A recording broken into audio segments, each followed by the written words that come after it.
Buen día, mi nombre es Brenda Paula Ramos García y en esta ocasión voy a hablar sobre la educación en los años recientes.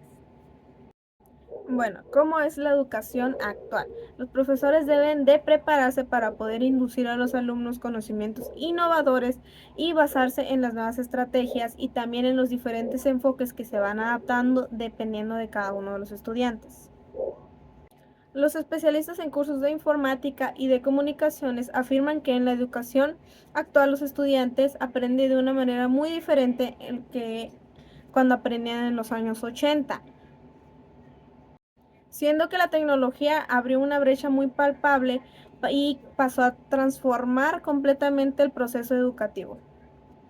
Debido a esto, los profesores de educación actual deben de innovar en la forma en la que orientan a los alumnos hacia los distintos conocimientos, pero se debe de hacer de una forma más dinámica, más creativa para poder lograrlo.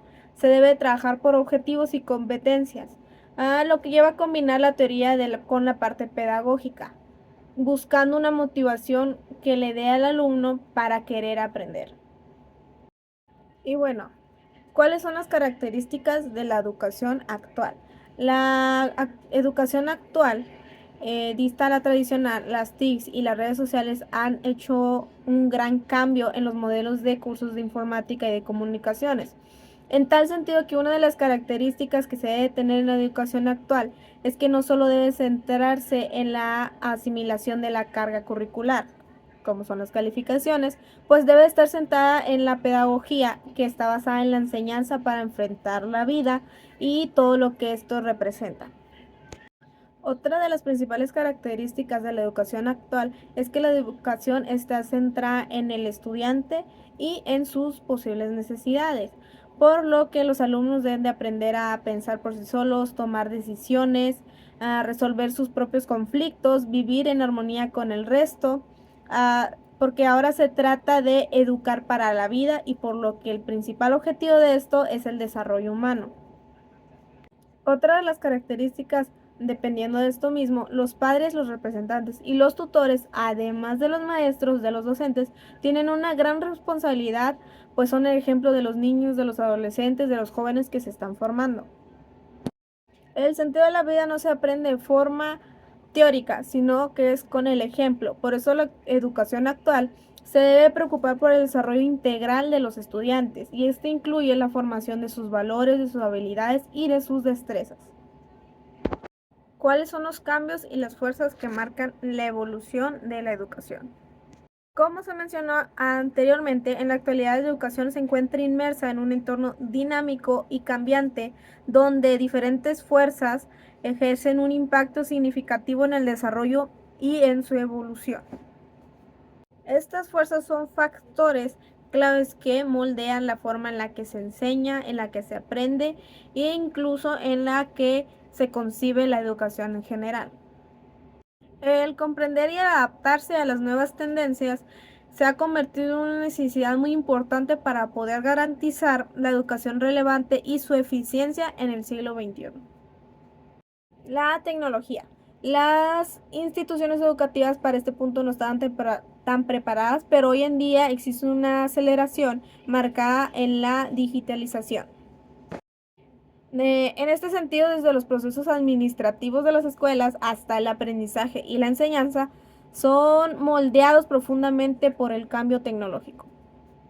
El segundo punto son los eventos imprevistos. Aunque es posible predecir, existen algunos corrientes, pensamientos y teorías que son más bien pesimistas en la relación como lo es la salud y la ecología. Como es de pensarse, en efecto, el cambio climático, la contaminación y otros fenómenos naturales implican a las escuelas considerar temas amplios como el uso de los espacios físicos y apostar mayormente por la hibridez, incluso por largos periodos para participación a distancia, como lo fue en la pandemia de COVID-19. La mayoría de los alumnos quedaron en sus casas y se optó por el enseñar online. El tercer punto es la inequidad. La brecha de desigualdades en aspectos económicos, tecnológicos y de acceso se ha incrementado en las últimas décadas y por su complejidad se irá presente en el corto y mediano plazo. Para poder solventar esta situación y promover el desarrollo equitativo, es crucial implementar estrategias que estén vinculadas con el acceso a la conectividad, la educación digital y fomentar la innovación y la establecer alianzas entre público y privadas. ¿Cuáles son las medidas que deben de tomarse para responder a los cambios? Algunos consejos para transitar los cambios es poner al estudiante como centro para poder fomentar su autonomía y acompañar la idea de un docente inspirador con la capacidad de poder involucrar aún más a los alumnos en su propia educación. Ofrecer la flexibilidad en cuanto al qué, el cómo y el cuándo estudiar, pues nos encontramos ante una gran demanda académica de los sectores tradicionales y también los no tradicionales. Los establecimientos educativos deben de reinventarse para poder volverse más resilientes y estar mejor adaptados a las necesidades que tenemos actualmente. Y por último vamos a hablar sobre las ventajas y las desventajas de este tipo de educación.